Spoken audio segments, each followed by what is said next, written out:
Come, come.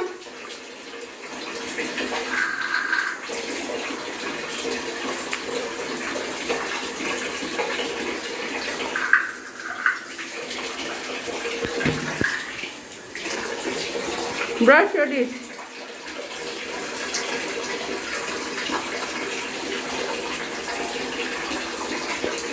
Welcome back to Sara beautiful life. दोस्तों, आपका मेरे चैनल पे बहुत बहुत स्वागत है। आज का मेरा टॉपिक है कि बच्चों को कोविड थर्ड से कैसे बचाएं। जो कोविड थर्ड आने वाला है और साइंस ने WHO ने बोल दिया है कि कोविड थर्ड आने वाला है और आ गया है। इंडिया में 2-3 स्टेट में है, आ गए हैं और कुछ केस भी निकल गए हैं और आने वाले सितंबर तक पूरा इंडिया में कवर कर लेगा कोविड थर्ड। तो मेनली ये बोला जाता है कि बच्चों को कैसे प्रोटेक्ट करें, बच्चों को कैसे बचाएं। सबसे बड़ा टेंशन गवर्नमेंट का है कि बच्चों को कैसे सेव करें कोविड थर्ड के प्रकोप से। प्रकोप जो होगा वो सीधे बच्चों के ही ऊपर होगा और कुछ लोगों का तो एम्स के डॉक्टरों ने, साइंटिस्ट ने बोला है कि ये कोविड थर्ड जो है वो लगभग इस पे कोई दवा काम नहीं करेगी। कोई भी इंजेक्शन या फिर कोई भी जो टीका है वो काम नहीं करेगा उसके ऊपर।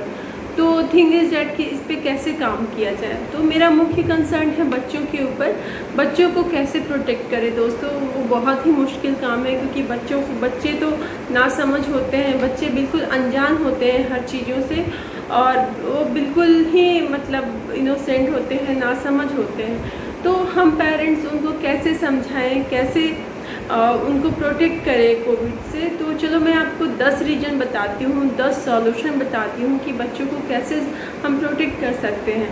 पहला, बच्चे के जो माता पिता हैं, गार्जियन हैं, घर में जॉइंट फैमिली हैं, जितने भी लोग हैं, जल्द से जल्द इंजेक्शन ले लें, जल्द से जल्द अपना टीका करवा लें और सितंबर आते आते दूसरा टीका का भी डोज कंप्लीट कर लें। बिल्कुल डिले नहीं करना चाहिए टीका लेने में। टीका बिल्कुल सुरक्षित है और जल्द से जल्द टीका लें। उसके बाद दोनों टीका ले लेंगे तो कम से कम बच्चे के आसपास के जितने भी मतलब इन्वायरमेंट होगा तो उसमें बच्चों को इन्फेक्शन होने का डर नहीं होगा। दूसरा, बच्चों में यदि कोई भी सिम्टम दिखाई देता है, किसी भी तरह का सिम्टम दिखाई देता है तो घर पे इलाज ना करें, घर पे उसका उपचार ना करें और काफ़ी डिले ना करें। तुरंत डॉक्टर से कंसल्ट करें, ऑनलाइन कंसल्ट करें या फिर डॉक्टर के पास जाके कंसल्ट करें। कोई भी सिम्टम हो, किसी तरह का भी बीमारी हो, डॉक्टर से तुरंत कंसल्ट करें क्योंकि सर्वे में देखा गया है कि जो फॉरेन में जो थर्ड वेव आ चुका है तो बहुत सारे पेरेंट्स घर में ही रखे रह गए बच्चों को, तो वो काफ़ी डिले हो गया चेकअप कराने में और उसके इलाज करने में, तो काफ़ी दिन लग गया, तो डिले हो गया। इसकी वजह से उन्हें काफ़ी नुकसान भुगता करना पड़ा। बच्चे एक तो बीमार सफ़र कर ही रहे हैं, साथ साथ पेरेंट्स को भी काफ़ी सफ़र करना पड़ा। तो आप जब भी बच्चे में कुछ भी ऐसा सिम्टम है, कुछ भी बुखार है, सर्दी जुकाम है, किसी भी तरह का मामूली सा भी प्रॉब्लम है तो डॉक्टर से कंसल्ट करें, घर पे बिल्कुल भी इलाज ना करने का कोशिश करें।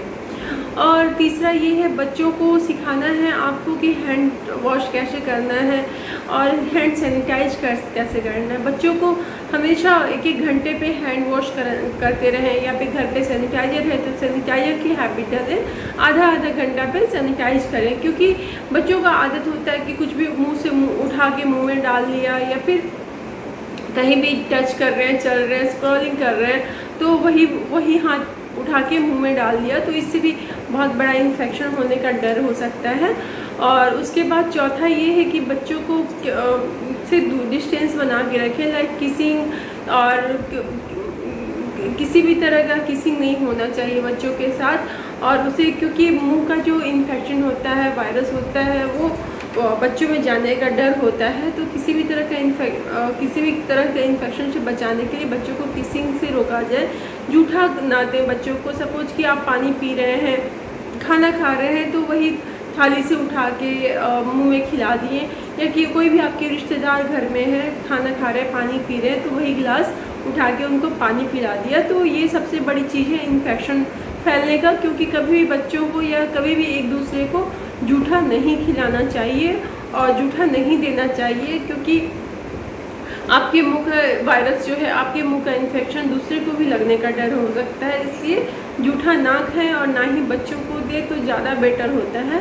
और पांचवा चीज़ ये हो गया कि बच्चों के यदि आप बाहर आज के टाइम पे खेलने जाने दे रहे हैं तो मॉनिटर आपको करना है कि कहीं आसपास किसी तरह का इन्फेक्शन आया तो नहीं है, या किसी भी तरह का आसपास कोई प्रॉब्लम तो नहीं है। आपको इसको लेके हमेशा अपडेट रहना है, जानकारी लेते रहना है, ताकि आपको जैसे पता चले कि आसपास कोई भी इन्फेक्शन आया है, कोई भी बीमारी आया है, तो आप तुरंत ही आइसोलेट हो जाएं, मतलब घर में बिल्कुल लॉकडाउन हो जाए। लॉकडाउन का मतलब होता है जैसे गवर्नमेंट ने लॉकडाउन किया था उसी तरह का लॉकडाउन करें। सपोज कि काम के लिए तो जाना ही पड़ेगा, क्योंकि लॉकडाउन खुल गया है, तो रोटी कपड़े के लिए तो इंसान बाहर जाता ही है, कमाने के लिए तो जाना भी पड़ रहा है। तो बिल्कुल स्वच्छ तरीके से जा रहे हैं, तो पूरे जाके यदि वापस घर में आ रहे हैं तो सैनिटाइज हो, नहा लें, साबुन से लगा के कपड़े वॉश कर दें। यदि बाहर से कोई सामान आ रहा है तो अच्छे से वॉश करके सैनिटाइज करके ही घर पे रखें, ताकि बच्चे टच करें तो बिल्कुल सुरक्षित हो वो सब चीज़ें। तो इससे बच्चे काफ़ी सेफ रहेंगे। और अब आता है सातवां चीज़, बच्चे में विटामिन डी। यदि विटामिन डी की कमी देखा जाता है कि कुछ यदि विटामिन डी की कमी होती है तो वायरस या इन्फेक्शन लगने का बहुत ज़्यादा ही चांसेस होता है। तो विटामिन डी की कमी से भी बहुत ज़्यादा बीमारी और हड्डी कमज़ोर और इन्फेक्शन आने की संभावना होती है। तो विटामिन डी का यदि डॉक्टर से रिकमेंड करा के विटामिन डी की आप डोज भी दे सकते हैं उन्हें, या फिर सुबह सुबह का धूप, आधे घंटे का धूप जो होता है अर्ली मॉर्निंग सुबह 7 बजे का धूप आप बच्चे को लेके बालकनी में या घर से बाहर बैठ भी सकते हैं, या फिर आंगन में छोड़ सकते हैं खेलने के लिए। तो और खाने में जो होता है ये अंडा या मछली या सैल्मन फिश या ओमेगा 3 का डाइट दे सकते हैं। तो इससे भी आपके बच्चों का विटामिन डी का जो है कमी जो है वो दूर होती है। तो विटामिन डी का सप्लीमेंट होना बहुत ज़रूरी है बच्चों को। डॉक्टर ने मैक्सिमम डॉक्टर रिकमेंड करते हैं बच्चों की जो जन्म लेते हैं, जन्म से लेके 12 महीने तक के बच्चों को विटामिन डी का दवा सप्लीमेंट दिया जाता है। तो यदि आपके थोड़े बच्चे बड़े हो गए हैं तो उनको कौन सा सप्लीमेंट दिया जाए तो डॉक्टर से कंसल्ट करके आप दे सकते हैं। और ये हो गया सातवां चीज़। आठवां चीज़ ये है कि आप बच्चे को एक्सरसाइज कराएं। आधे घंटे का एक्सरसाइज उनमें ज़रूर होना चाहिए, चाहे कोई भी बच्चा हो, कितना भी बड़ा और छोटा क्यों ना हो, उन्हें एक्सरसाइज की जो बहुत ज़रूरत है। क्योंकि फिजिकल स्ट्रेंथ लाने के लिए एक्सरसाइज भी एक महत्वपूर्ण माना जाता है। एक्सरसाइज जो कि आपके दिनचर्या में होनी ही चाहिए। एक्सरसाइज करें, या कुछ बड़े बच्चे हैं उनको योगा सिखाएं, तो एक्सरसाइज होना चाहिए। इससे क्या होगा कि बच्चे जो भी खा रहे हैं, न्यूट्रिशियस खा रहे हैं, उनको बॉडी ऑब्जर्व करने में सहायता देता है और एक्स्ट्रा फैट जो है वो बर्न करता है।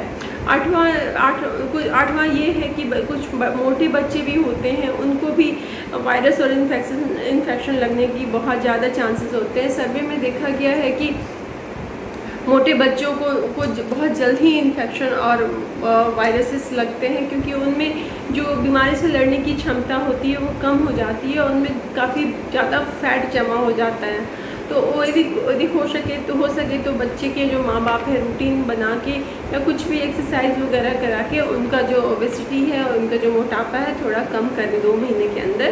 तो धीरे धीरे करके कम करें, बच्चे के ऊपर प्रेशर ना दें। तो और ये सब सुरक्षित रखें। मास्क पहनाएं, बच्चे को मास्क पहनना बहुत ज़रूरी है, सिखाएं। मेरा 2 साल का बेटा है, जभी तो 2 साल होने वाला है, उसको मैंने मास्क पहनना सिखाया है, हाथ सैनिटाइज करना सिखाया है, हैंड वॉश करना सिखाया है। उसी तरह आप सारे बच्चों को, वो तो हैंड सैनिटाइज करीब 1 साल का था तो हमने हैंड सैनिटाइज करना सिखा दिया था। तो जब भी वो 1 ड्रॉप डालो तो हैंड ड्रॉप करने लगता। तो हैंड सैनिटाइज करवाना बहुत ज़रूरी है सिखाना।